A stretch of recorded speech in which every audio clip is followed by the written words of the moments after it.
where oneness, consciousness created separation, the separate self has always been looking for its wholeness. You developed a technique to access these deeper parts of the mind so that we can access the collective mind. For example, the Arcturians, the angels. We haven't gone anywhere. We've been inside of the oneness all the time, and it's right here. We're held in it. We stop wondering and trying to find ourselves.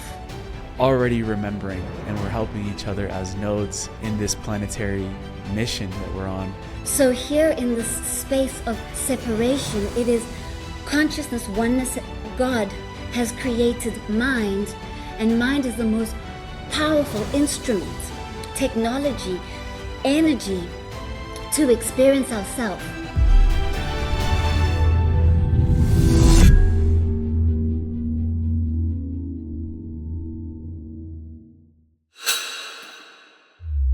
Family, I wanted to just take a moment to pause here. Many of us are feeling the sense that the way that we've been creating, building, expressing, something about it no longer seems to be working. We've been taught to create from pressure, effort, performance. But through a very powerful transmission with a previous guest, Ann Tucker, where she channels the mother of creation, it became evident that we are at a turning point. Creation is changing direction. And for the first time ever, Ann and I are coming together for a live initiation called the Freedom Project. This is a 3-week journey designed to dissolve fear-based creation and restore freedom from an internal lived state so that creation becomes natural again. This isn't about learning new techniques. It's about removing what's been quietly blocking your authentic creative channel. If you feel that pull into more truth, freedom, and coherence in the way that you live and create, you can join Ann and I now for our 3-week initiation. We'll be starting in a few weeks. The link to sign up is in the description, or you can scan the QR code on screen right now, and I will see you inside.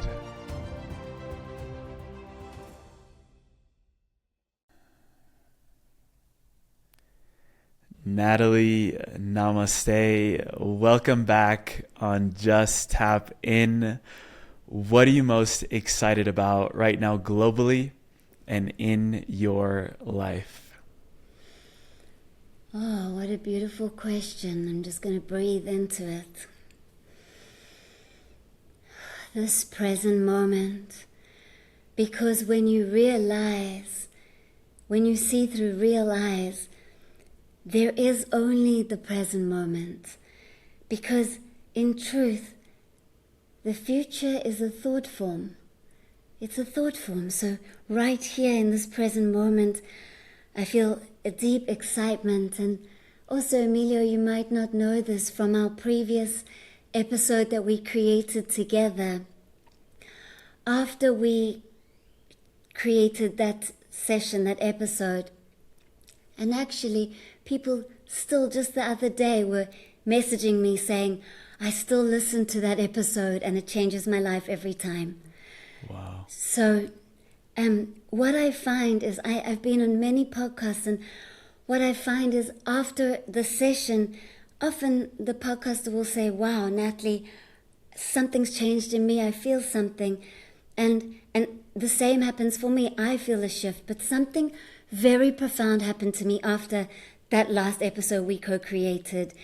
And I feel like, Emilio, it's because you are able to hold such infinite space and depth that because I can channel such immense light, I was able to channel so much that afterwards I was working at a retreat and I was giving hands-on Reiki. So I went off and I was in a session with someone, and this had not happened to me before. It's as if I had eyes at the back of my head. I saw violet light coming from behind me. As it got around here into the front of my face, it turned into white light, and then it turned into black light, dark light. Black light is incredible light because it holds the infinite opportunities and possibilities. And then it turned into fractals, and it went into their knee, and their whole body turned into energy. So profound experience last time, which which brings such an energy of excitement for what's coming in this session. The angels are coming through. They've got a message about something. Whoa, they're saying that this session has the potential and power to create healing. Many might experience profound spontaneous healing on the physical level. They might experience emotional releases. There may be mental expansion and spiritual experiences, feeling and embodying more of spirit. So many may have profound aha moments where something just lands in a way that it might not have before. And the angels are saying that this is being created in this container, and as something is created in one space, it creates a massive expansion for the whole of the world to experience this. So that feels like that answers the question of individually and collectively. So let's see how it unfolds. Well, my whole body's vibrating. Good way to start. Good way to start. And I can definitely feel every time I'm around your energy is just an immediate open heart. And we were saying before recording that I was telling you that words are just the costume. And what that really means to me is that there's an underlying energy behind the words that we say. And that is the energy that we transmit to others. And our intention here is to create those massive ripples of awakening and consciousness through the energy that we're transmitting in this conversation, in this transmission. And what you were saying, and thank you so much for acknowledging the space that we create together. You mentioned something that got me thinking of this quote that says, "Real eyes realize real lies." And right now in the world, it seems like the world stage is showing so much of what we hadn't previously seen. And I wanted to tune in with you for a moment around the illusions of what you call the dream that we are. Not that we're in, that we are the dream. And what that really means to you and how more people are coming into that state of awareness of the dream and the illusion of really this world that we're inhabiting. I love that we're going so deep immediately. So, consciousness, oneness, source. It's oneness. It is vast spaciousness. And in order for it to experience itself, there has to be a separate experience. And so oneness created a separation, a mind. Now, what I sense is that we only understand the mind. I mean, I see the mind as an iceberg. Let's say the tip of the iceberg that's showing is about 6%. So that's 94% that's under the ocean. So it's impossible for us as a separate self to go outside of mind in order to understand mind. But we can understand mind, and we can go deeper and deeper into understanding mind while being inside of mind. And we can go outside of mind, but there is no body and no mind there outside of mind because there's only oneness. So here in this space of separation, it is consciousness, oneness. God has created mind, and mind is the most powerful instrument, technology, energy to experience ourselves. And as far out as the mind can imagine is as far out as we can create. This is a mind-made reality. It's make-believe. You make up a belief, you send emotional charge towards a thought form, which is what a belief is. It sends signals out of frequency, which is color and light. And the reality that is around you, which is an appearance, it's a reflection based off your mental, emotional frequency vibration, appears. And that is what this reality is. So in truth, We are oneness. We are source. One hand that is then sparked off into all these different fingers, trillions of different experiences from the same source. And it is mind that it's a mind-made veil. The veil is the mind. The ego, and some teachers say, oh, we've got to dissolve the ego, get rid of the ego. No, the ego is the most incredible thing. The ego is the opportunity it is the separation. It's the mind experience. It is the ability to experience ourself, consciousness, infinite being, as a finite human. And what it is that we want to dissolve is those patterns and conditions that are inside of the ego, because as we recognize that which we're not, which are all those patterns and conditionings that we receive from society, from culture, from our upbringing, from past lives, from ancestors, as we see them, the light of our soul, which is so bright, dissolves them, and our ego empties. And as the ego empties, there is spaciousness. And from my own experience and, witnessing many thousands of people go through this, I can truly say, and I also say to people, don't just believe me, go and find it for yourself. Don't add more mental clutter into the ego. Go and experientially meditate into this and find it yourself. And many will feel resonance and energy vibrating and tingles and goosebumps, because this is truth. Because as you dissolve all those patterns, the ego empties and it rests upon the primordial state of consciousness. And from there, manifesting is no longer... there's many ways of manifesting, because the ego will go, oh, right now there's something we're lacking. And actually, in truth, the present moment is absolutely full. There is nothing missing from this present moment. It's only the mind that then creates the illusion of lack.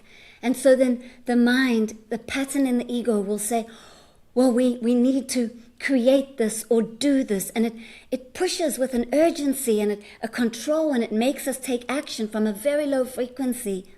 And we often manifest from that. Or there can also be a high frequency manifestation where the soul comes in, and the soul, which is a very high frequency expanded state of awareness, all in the mind. And I'll come back to the iceberg in a moment.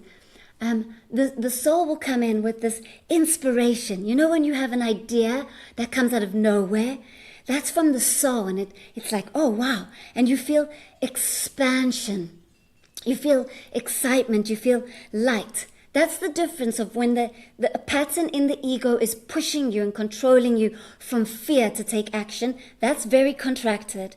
Or when the soul is guiding you to act and take your next step in this human soul evolution, that's expansion.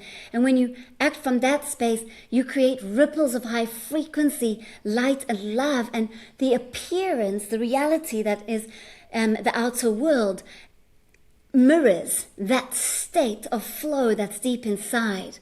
So this place, this space is a completely, it's an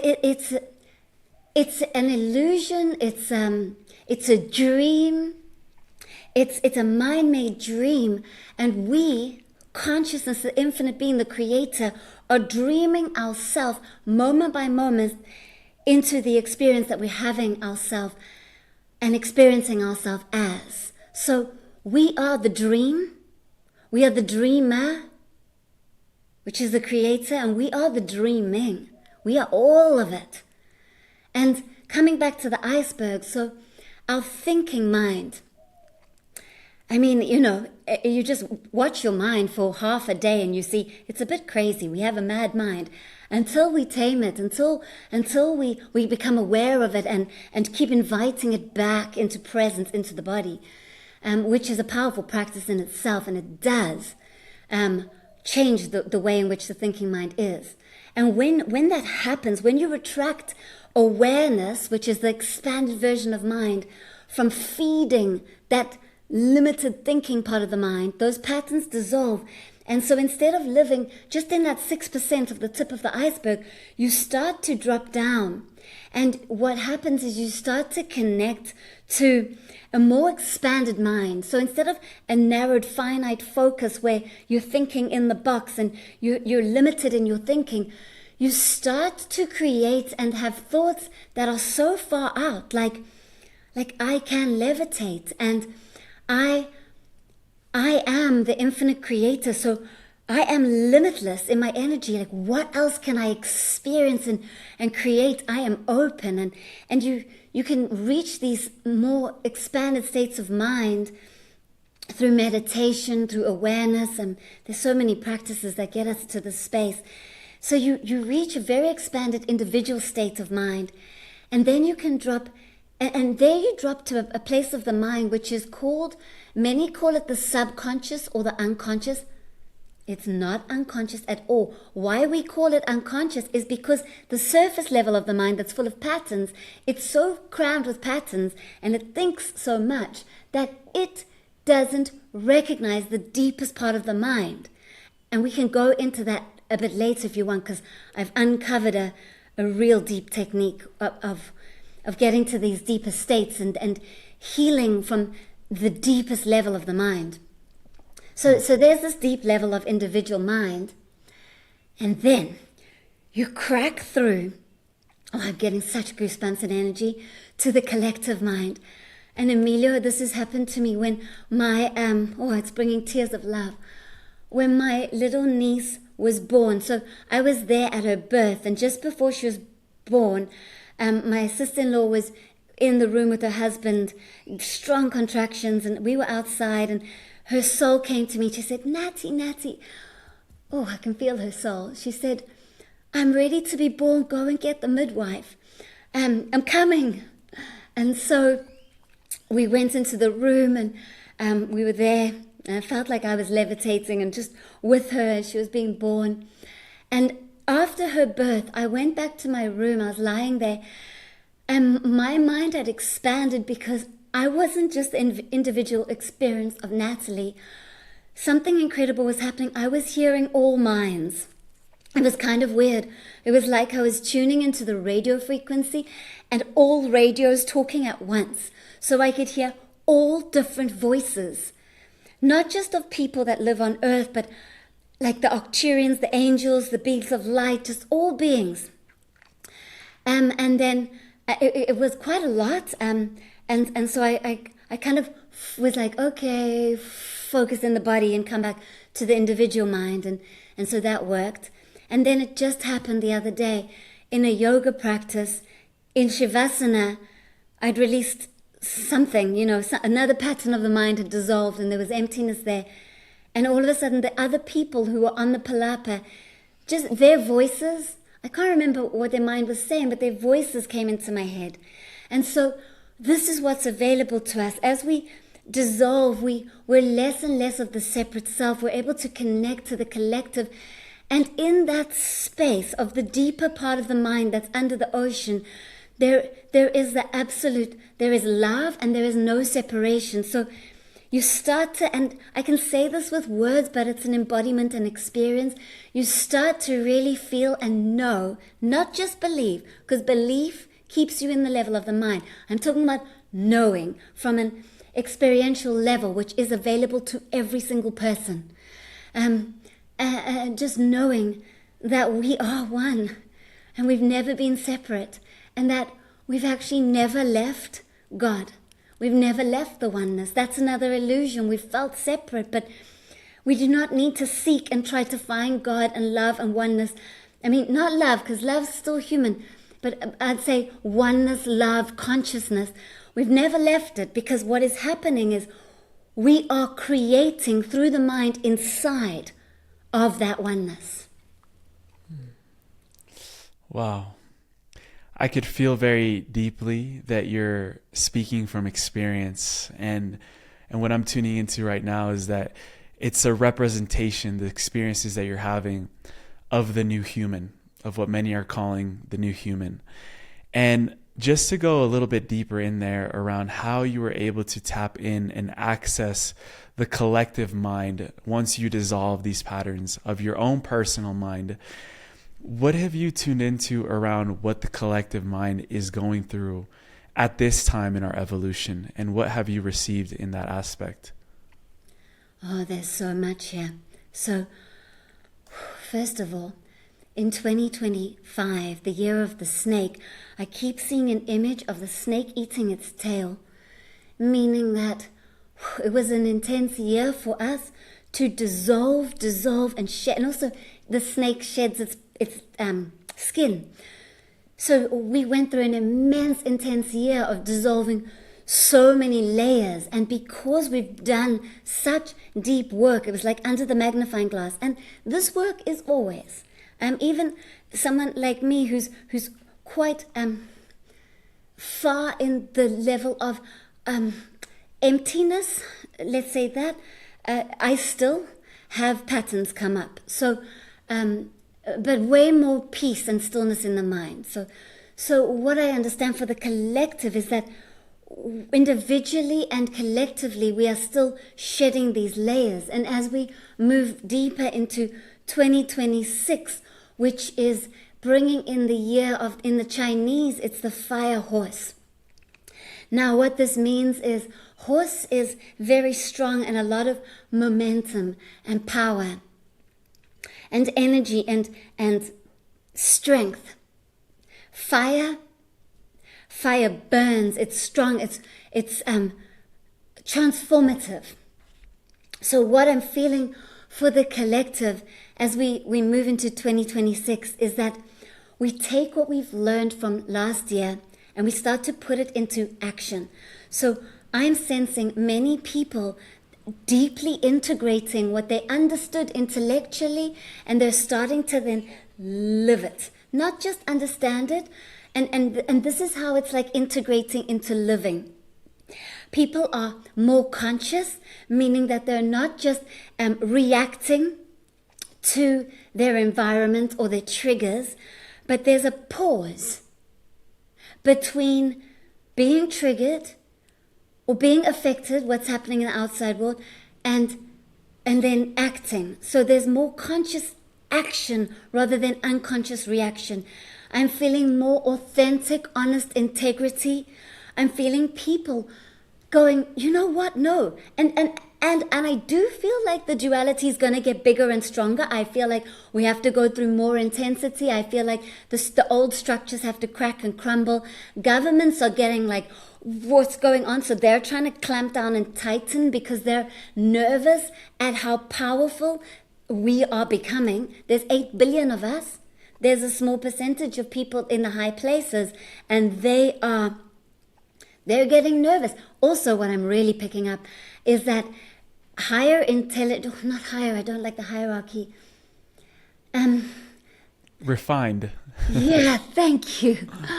That's it. Intelligences that are so infinite and connected we're able to connect with them. So like extraterrestrials, I feel it's very, very soon that like a proper full-on disclosure is going to happen. So that's also coming in. And so what's going on is that people are going, I don't like what's happening out there. So wait, hold on. I can change inside of myself, which means I change the frequency of my own reality, which has an effect on the collective. Okay, fine. I'm not going to be in this job anymore.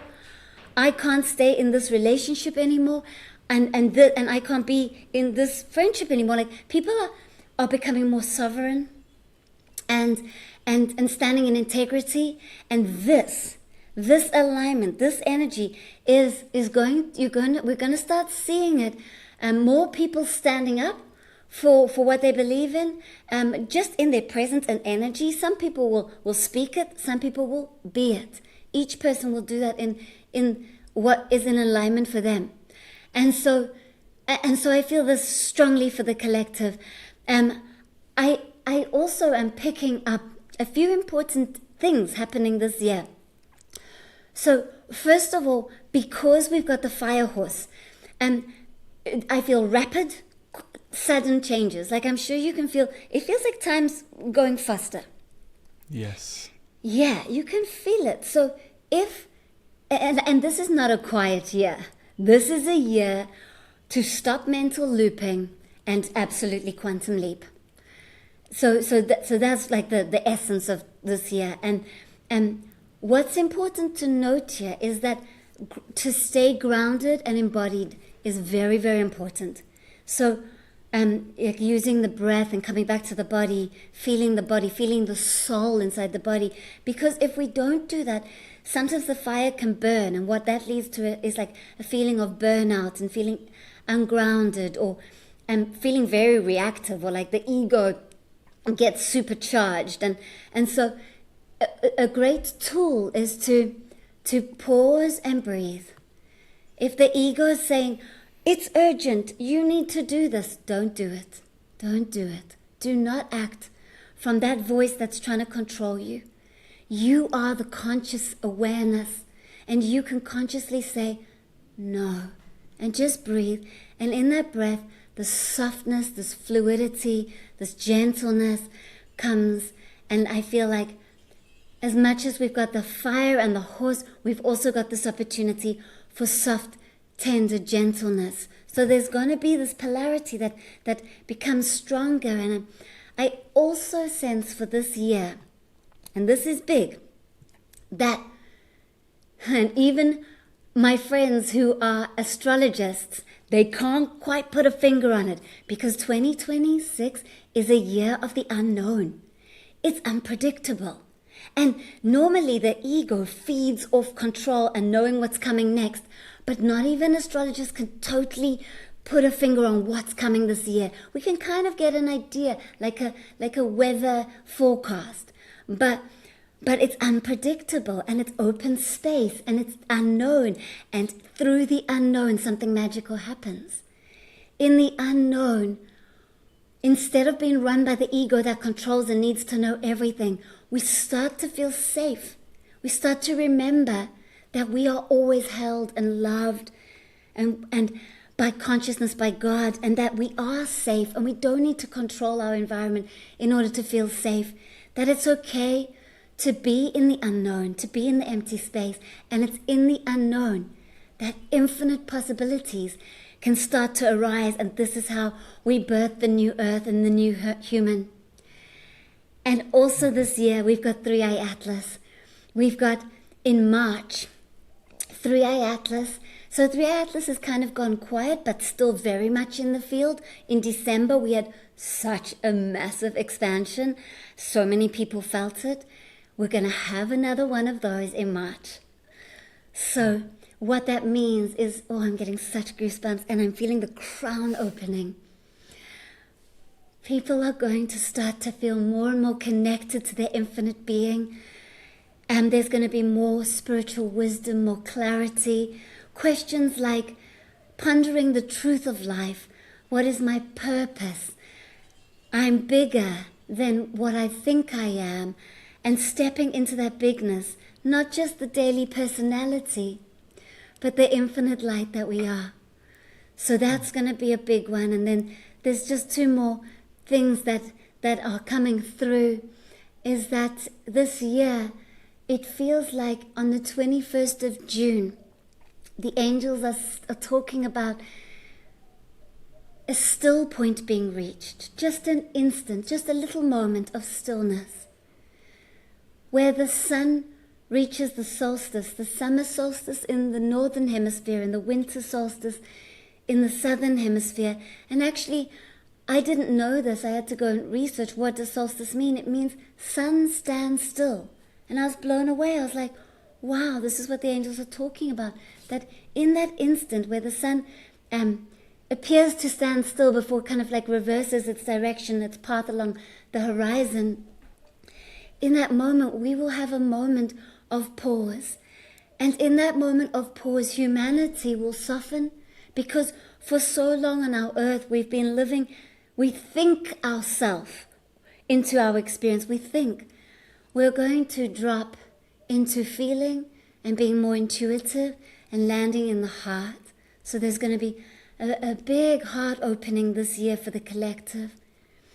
And then the other thing that the angels are saying is that our outer world is going to really mirror these beautiful big openings that are happening. So our beautiful planet, our mother of all mothers, who called each one of us to her to be here during this profound time of being alive, she is going through the transformation with us. So she's going to have some releases. So there'll be some earthquakes, some profound, strong ones. There'll be some volcanoes that ignite again and become alive and release. There'll be movement of water. Weather patterns are changing. We can already see it. More shifts and changes, more solar flares. Like, you can see our sun has become so active. Our sun is active because we're becoming more active. So we're going to see all of this being mirrored outside of us, and not to be fearful, but to be excited about it, because it shows the evolution of the soul, collective and individual. It's so beautiful, because when we weave all of these changes together, we get a sense of a bigger picture of what is actually going on in the planet and in our collective evolution as a species. You mentioned toward the end there around the sun, and right now we're reaching solar maximum. There's coronal massive ejections that we've never seen in recorded human history. If you tune into our friend Stefan Burns' channel, you could see everything that he's recording and explaining around that. And when you tune into the sun, what do you feel it is communicating to us right now, and why it's sending all of this flash and energy to our planet?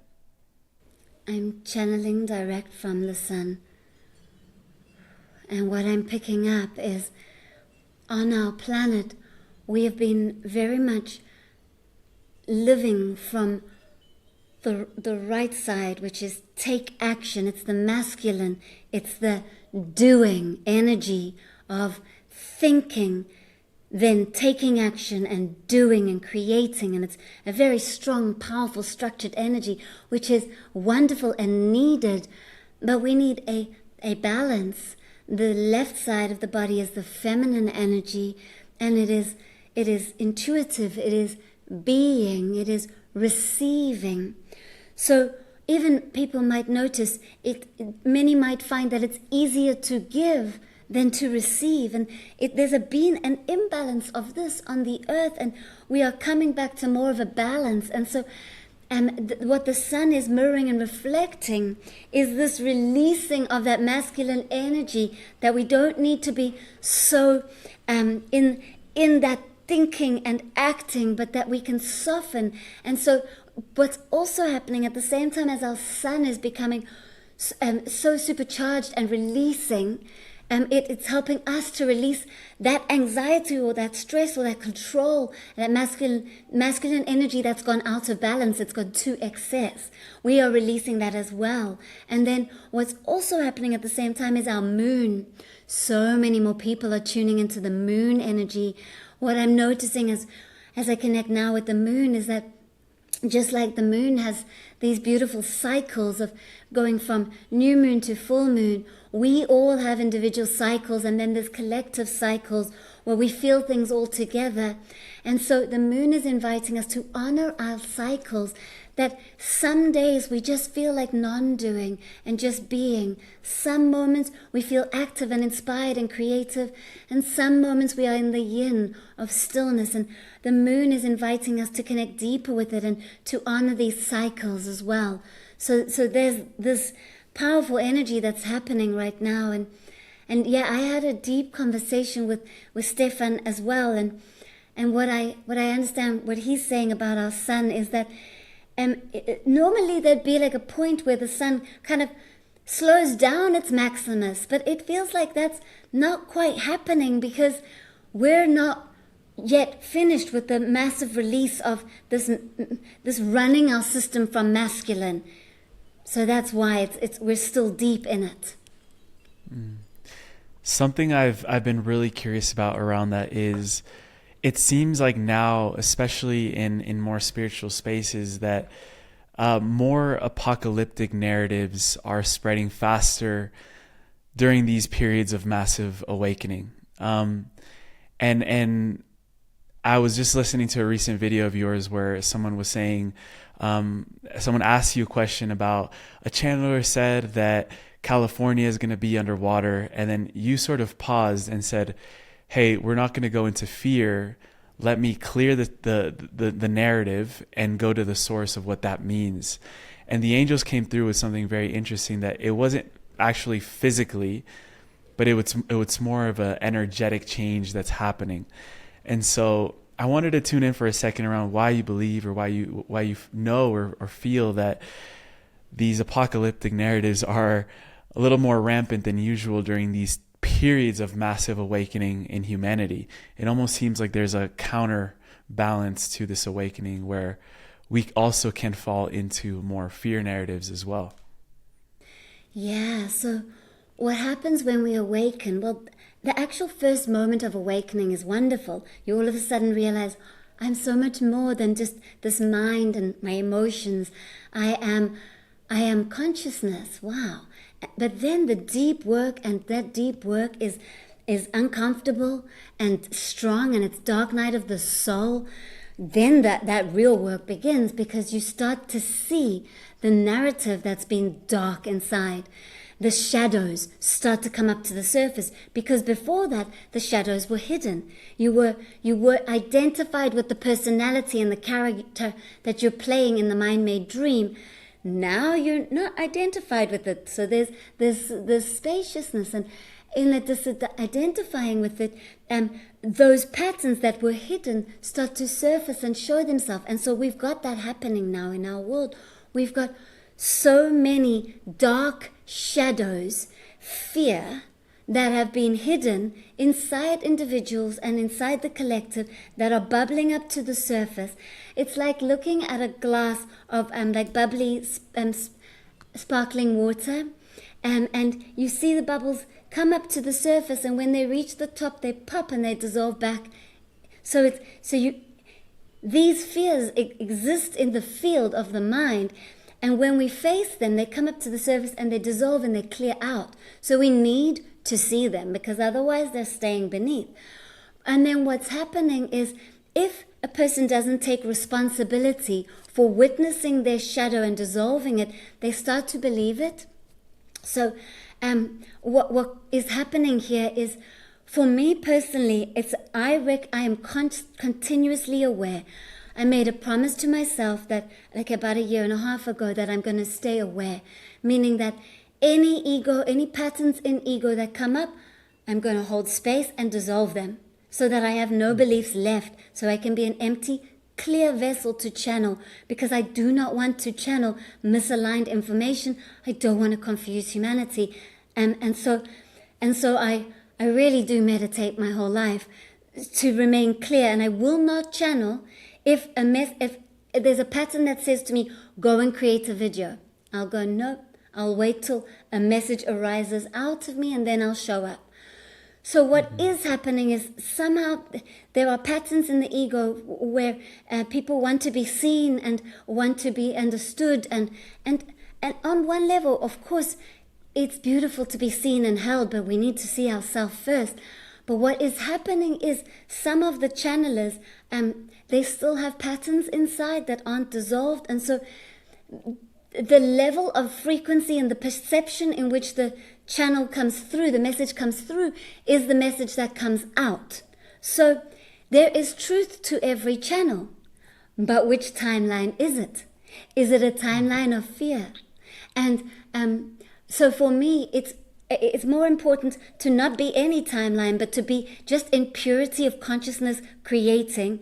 So from that level, and I tap into the collective field and give on my YouTube, it's the messages come from the angels, the Arcturians, but also feeling the field is what is the collective vibrating right now, which is then creating the reality. So it might be that some other channel is feeling a negative flow that's releasing in the collective, and then they say California is going to be underwater. Like I think Chandler said it's going to go underwater on the 18th of February. So what they could have understood, and they could have seen a rift and a shift and the country going underwater. And if they'd maybe spent a bit more time in it, they could have felt that it's true what they're picking up. Go deeper into it. There's truth there. But it's not happening in the physical reality. It's not coming all the way down into particle and form. It is happening on an energetic. It's happening on the level of the mind and the emotions. So yes, that there's a rift and a shift happening in America, and it's happening mentally and emotionally. So yeah, it's important for us to really take responsibility and clear out the patterns so that we can receive the information at the deepest of the levels. I love that you said if they just took just a few more moments to sit with the vision or the message, then you get to the deeper layers of what that actually means. And most of the times it is a energetic shift that we're seeing, because we know that physical reality is pretty stable. What changes is in the field, and then it takes time for it to catch up into particle and density for then it to be manifested in our world. But still, needless to say, there's a lot of energetic changes happening in the world right now. So we might see a lot of changes in our physical reality too. The crystals of Earth, you've said, are very active right now. What does that mean from an energetic point of view, and how that's maybe having an effect on our collective psyche and our mind?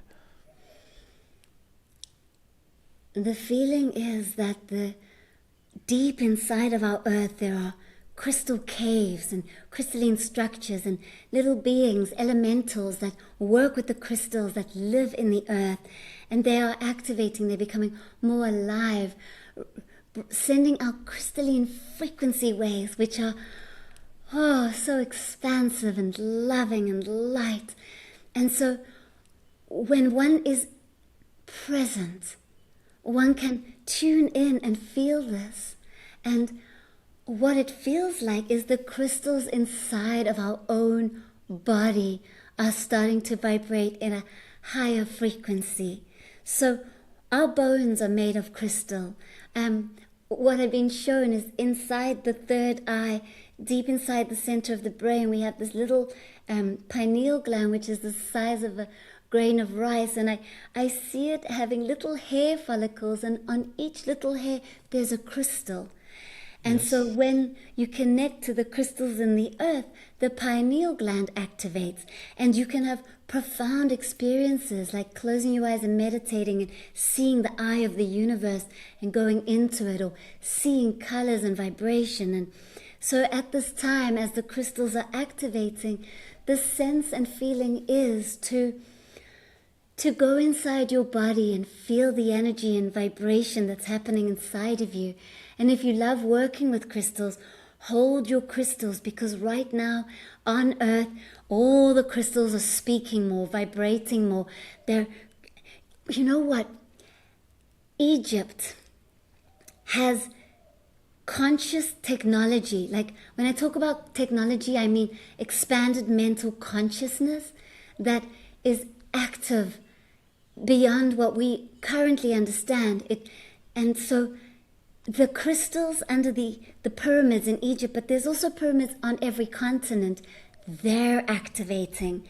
So something special is happening in our world with crystals, activations, opening portals to receiving wisdom from the infinite expanded state of mind. The angels are bringing in something that they want to also mention. Okay, they're saying that we do not need a great outside event in order to remember that which we truly are. And humanity is starting to remember this. And they're now talking about that big solar flash. They just want to bring this in. They're talking about that. Some channelers have spoken about the great solar flash. They say that is one timeline. That is a possibility. Just like They're talking about all these different timelines. There are infinite timelines and possibilities. But they want us to know that based on the current vibration of the collective and the timeline we're on, and with this huge energetic upgrade and opening of the crystal activation, that timeline is kind of moving further and further away. So it feels like we're evolving. There are big shifts coming, but less intensely than like having a solar flash and 3 days of darkness. They just wanted to bring that in based on the current vibration of the collective. So just remembering we're reading the energy as of right now. They wanted to bring that peace. Have we had anything to do with that shift of a timeline where, let's say, we were aligned to a timeline where there were these 3 days of darkness, which have been prophesized for many years? What did the individual, that is tuning in right now have to do with shifting away from that timeline and into the one that you're maybe more so tuning into right now with the angels? The individual took responsibility, the ability to respond. Each person became more aware and less reactive and more consciously responding, reclaiming their power and their light, and no longer just believing what the media is saying and believing what others are saying, not just taking on more beliefs and filling the separate mind, but rather questioning and being curious and going, well, does this land for me? Is this right? Is this what we truly need and want? And so in the sovereign, powerful, like reclaiming of the energy and light, it feels like there's been a shift. And so that timeline was definitely stronger in our field. And now it feels like years or distances or light years away from us. It feels like we could have almost had that. Like, well done to us for really taking responsibility, doing the work of dissolving the shadow and the fear, because it was that fear that was drawing it in. We needed to have something big like that because we were living and acting from fear. And now we've dissolved so much of the shadow and the fear that something so big like that is further away in the field. So what happens to our ascension process as humanity when we no longer need a huge cosmic event to happen in order for there to be a before and after in our awakening journey?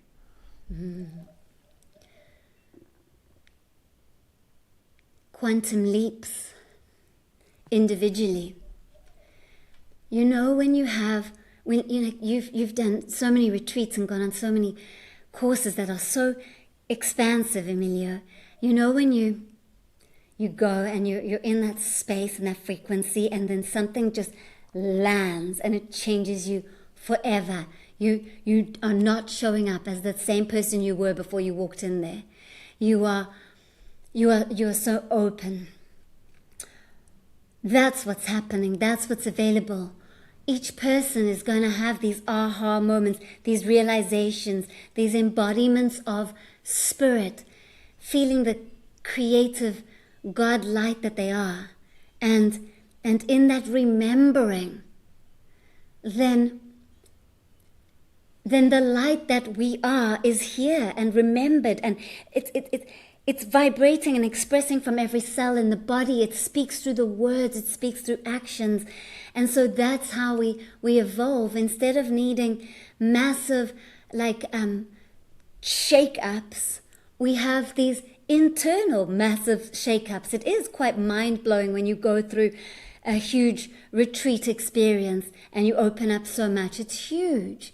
And so I feel like that's how it's happening.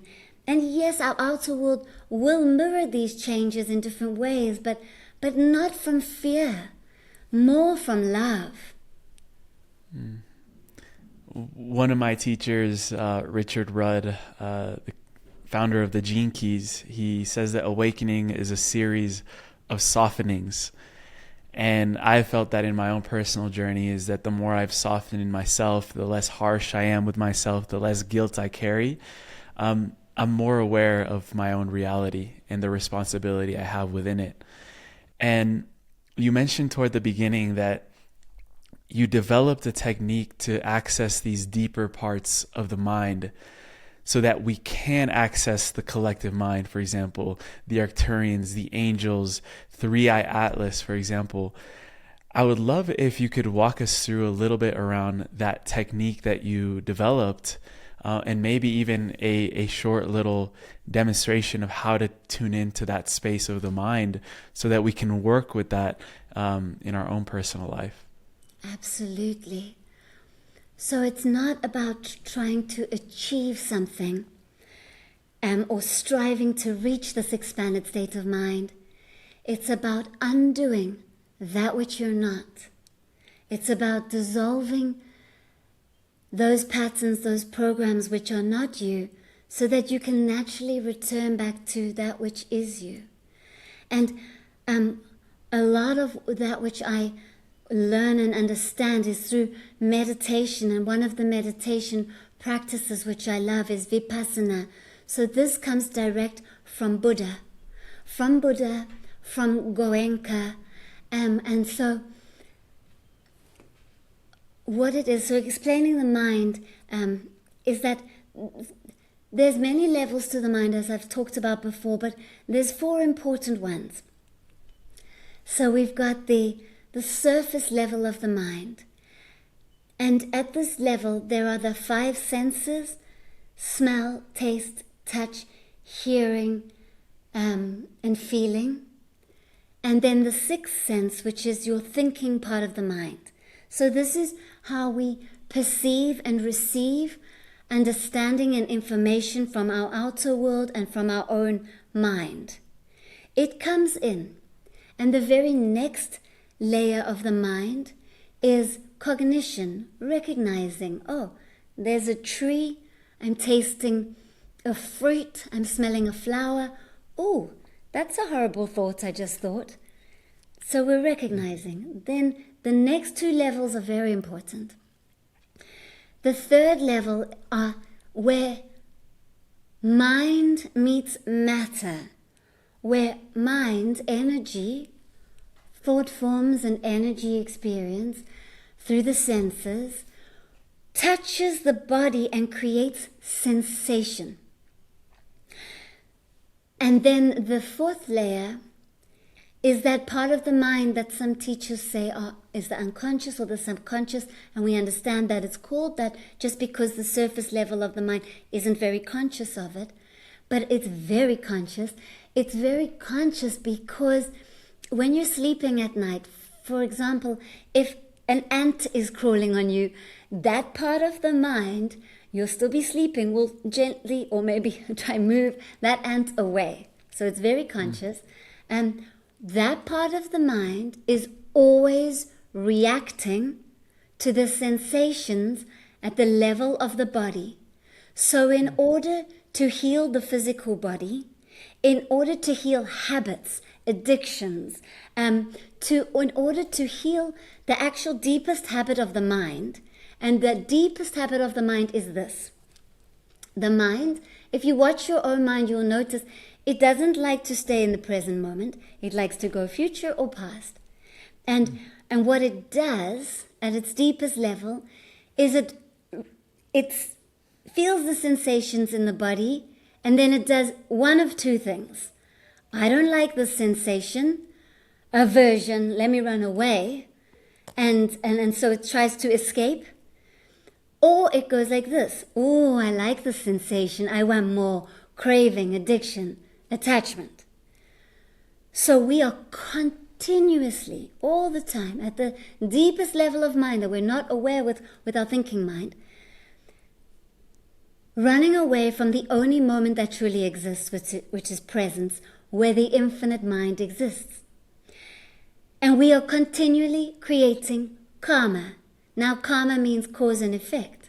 So, cause, you think, you then experience sensation, then the effect is, oh, So for example, the mind thinks, I'm not worthy. Sensation in the body is you feel cool fear in the body. It's not comfortable. So immediately there's aversion at the deepest level of the mind. And so that's the reaction. Now, this is powerful.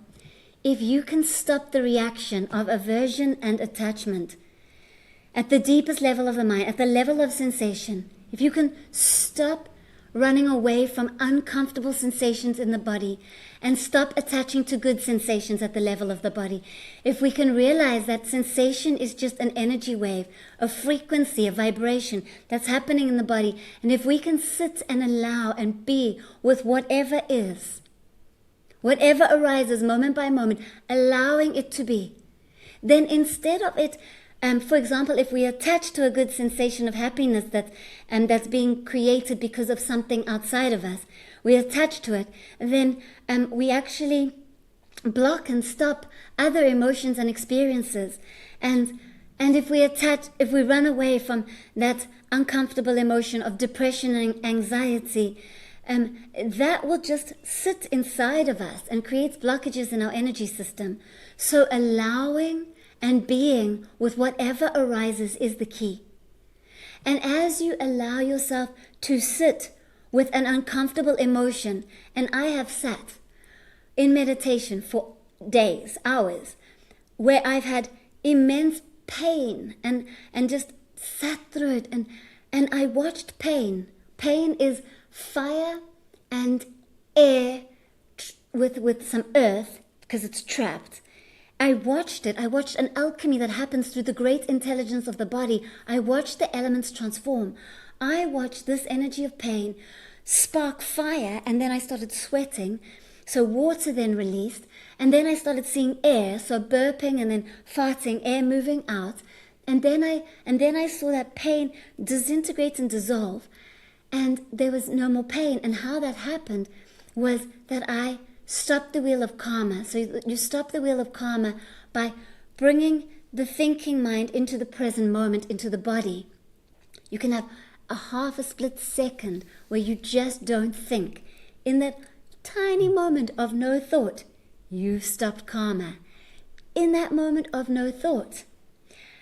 And being, you're present, you're just present. The deepest patterns of past lives that have been sending out frequencies in your system, creating your reality, which has caused all the troubles and chaos in your life, the deepest of patterns start to come up to the surface and dissolve.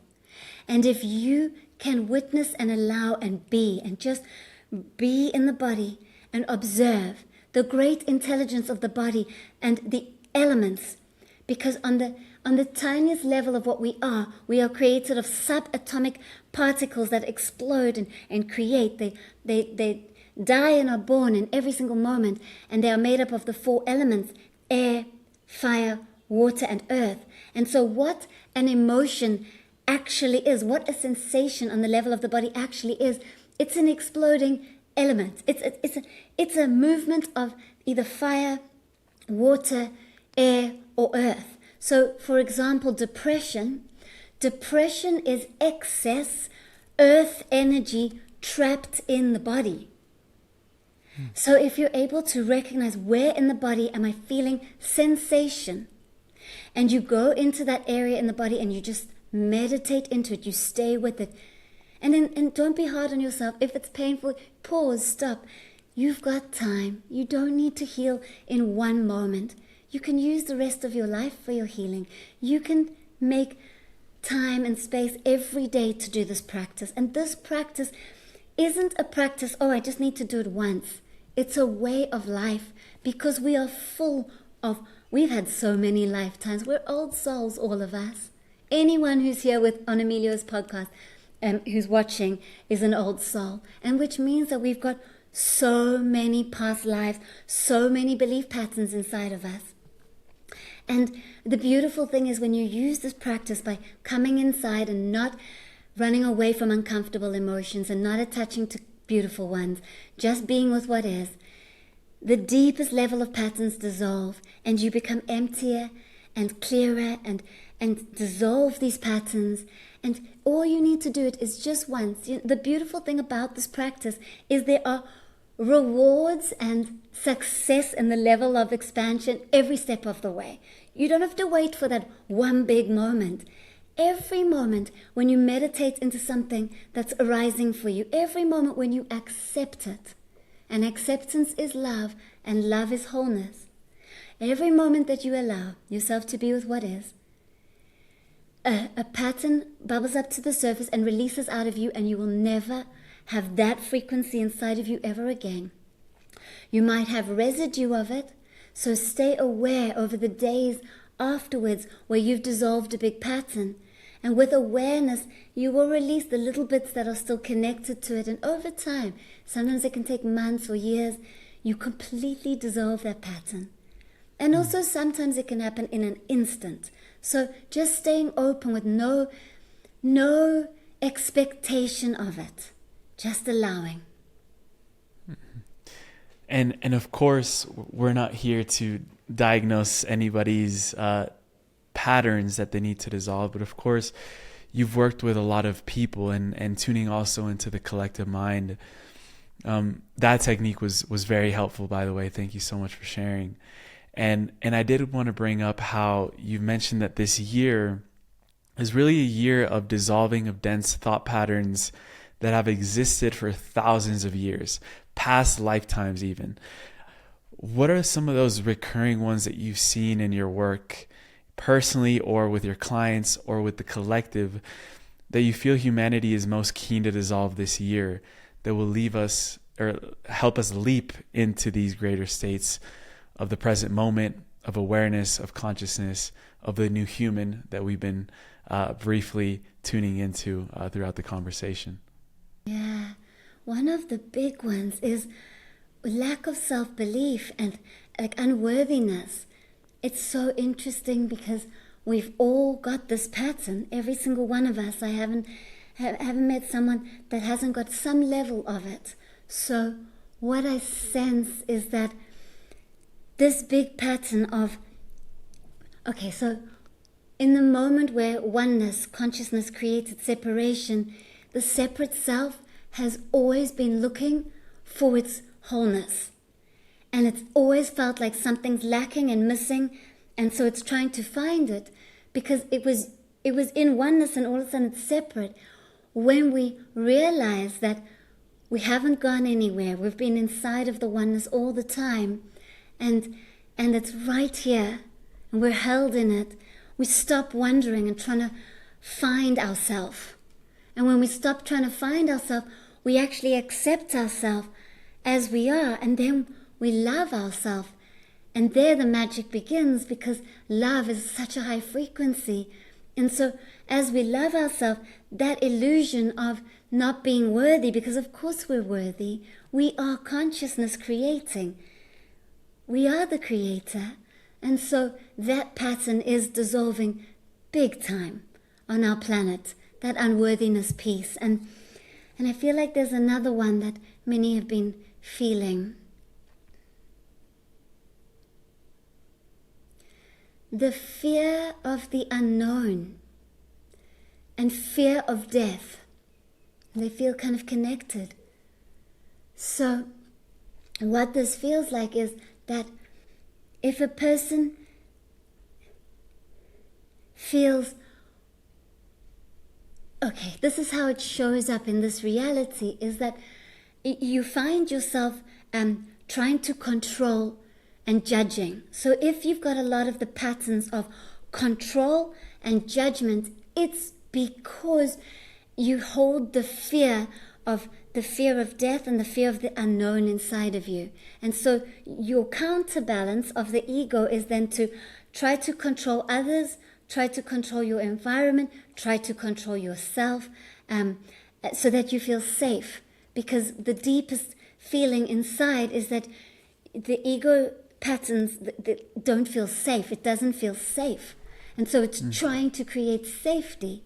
So that one is a big one that we are healing. And just by recognizing it, recognizing, oh, wow, I'm trying to control others, or I'm judging others. And we judge others because we feel empty, an emptiness inside, and we're scared of that emptiness.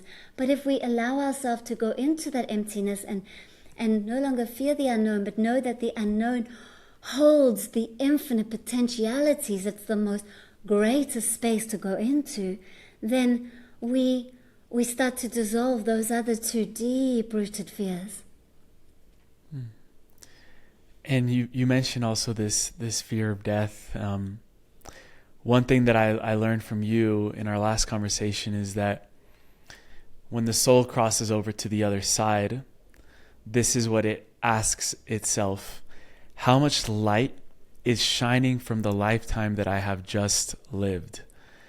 And so if we were to tune in now to that perspective of the soul, when all this is said and done, how would you go about seeing that the soul determines how much light it just shined in a lifetime?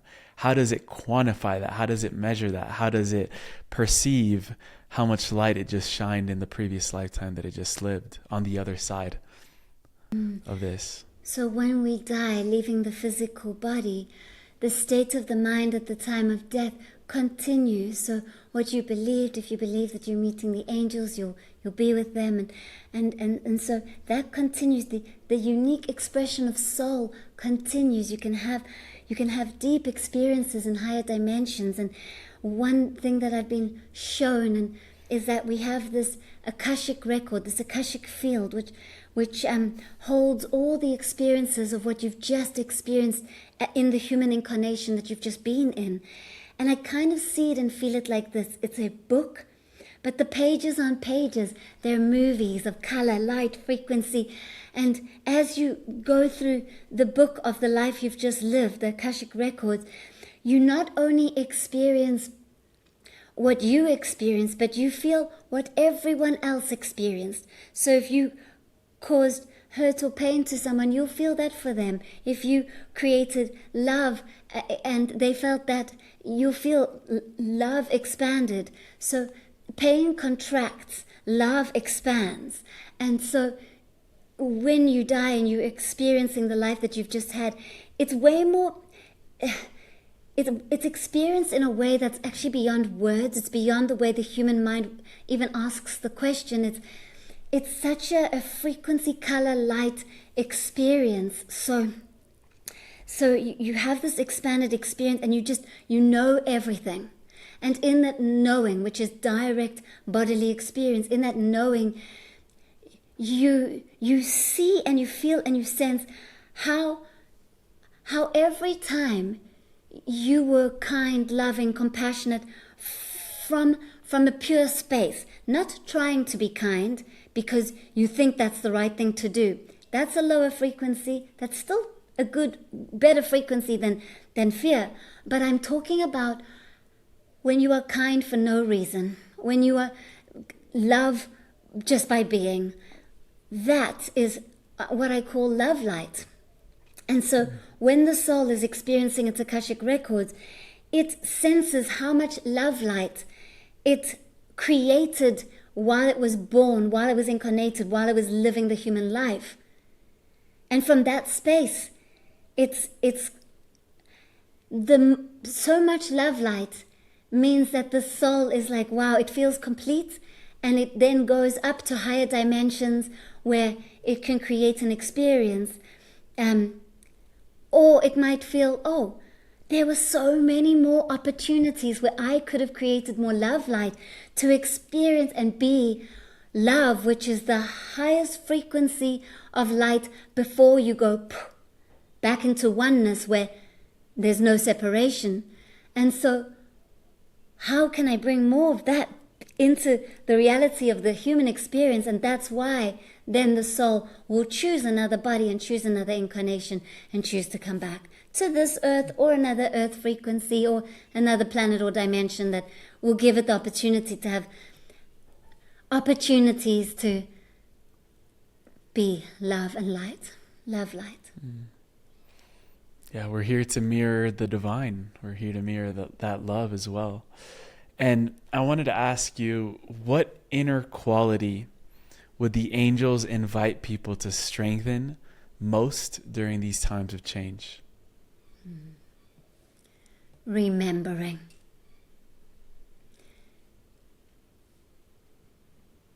It's not by chance that the membrane around the cells has got the energy of remember in it. To remember means to reconnect, to remember, bringing every member, every part of you back into presence. And as you remember the infinite you here in the present moment in your body, you access divine wisdom, truth, and light.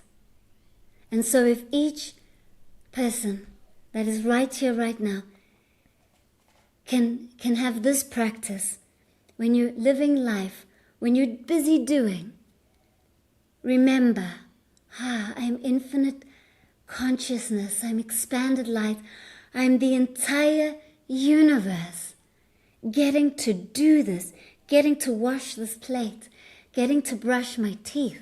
Whoa. And then asking yourself often, where am I experiencing this moment from? How am I experiencing this moment? Where am I? The infinite being.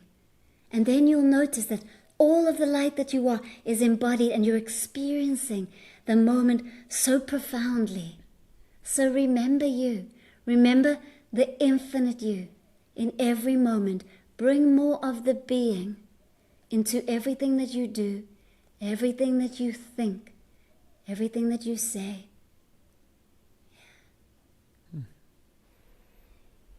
I love this frequency of remembering, because for me personally, and that actually became the North Star of our community in the deep dive, is to remember.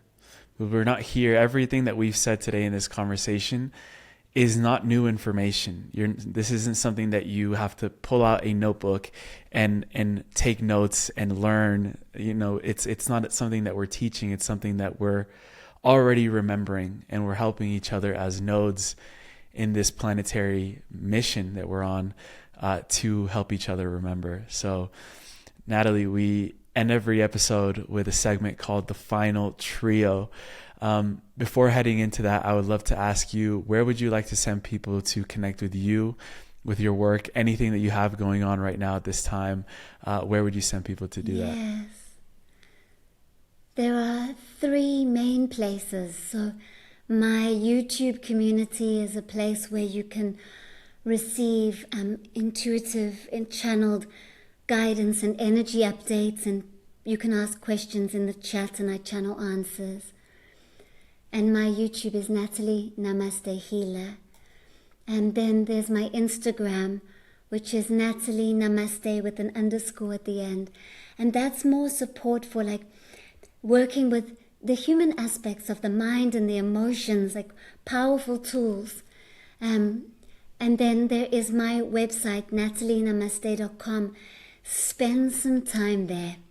On the first page, there is a meditation that really offers protection, raising your frequency, so you can sign up for that, and then you'll be connected with me through my email community.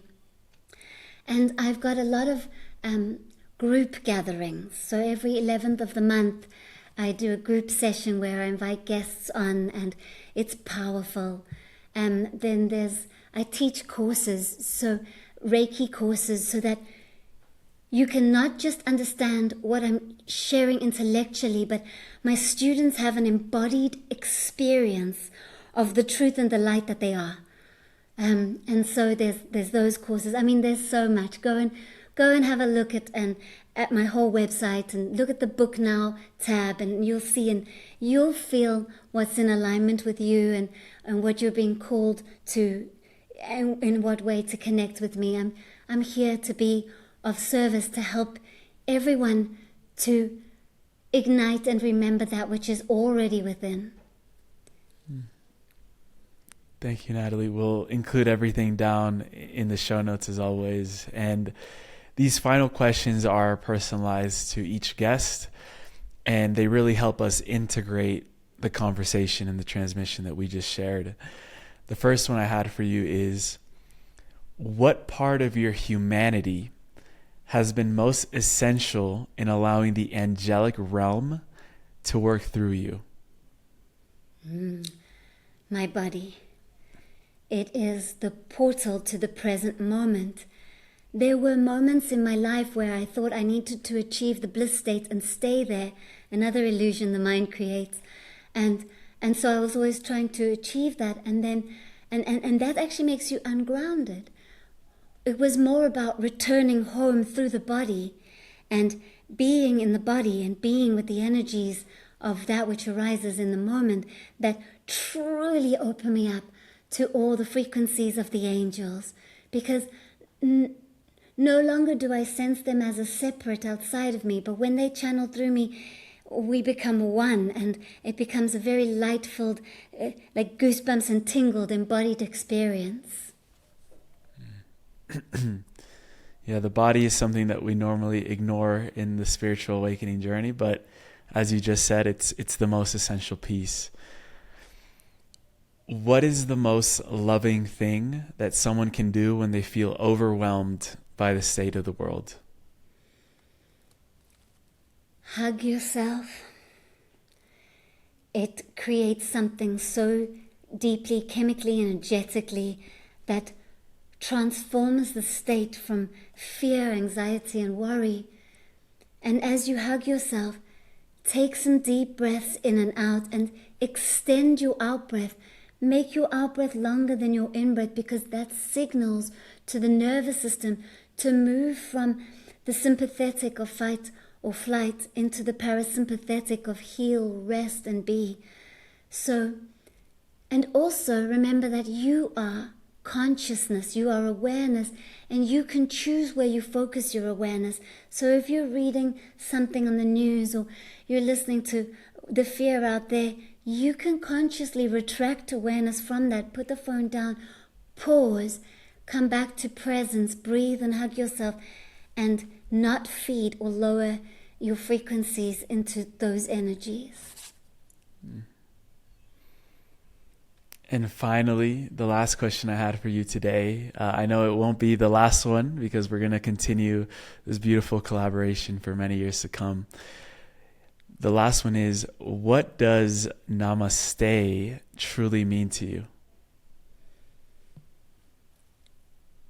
The true essence, the light that is me, sees, feels and knows and recognizes the true essence, the light that is you. And in that recognition, we come home to oneness.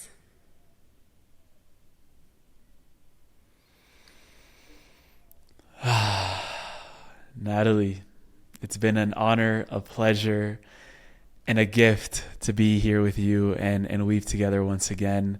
I felt it was a long time coming, and as you said in the beginning, my deepest hope is for everyone that tune in today to take this energy with them into their daily life. The energy that you radiate is so palpable, is so strong, is so beautiful and nourishing that it's an honor to be able to share that with as many people as we can today.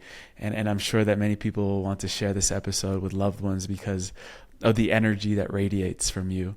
I want to honor you for the work that you do, for the compassion that you hold for humanity, and just the example that you are as we head into this new era where the human is changing and the awarenesses that you're coming to are also changing the morphogenetic field so that we can also tune into the experiences that you're having. So thank you for being a leader and an example to that. And it's so beautiful to weave with you. I can't wait to do this again. Thank you, Emilio. Truly, this has been so deep, expansive, and love. So thank you. All the love, always. All the love.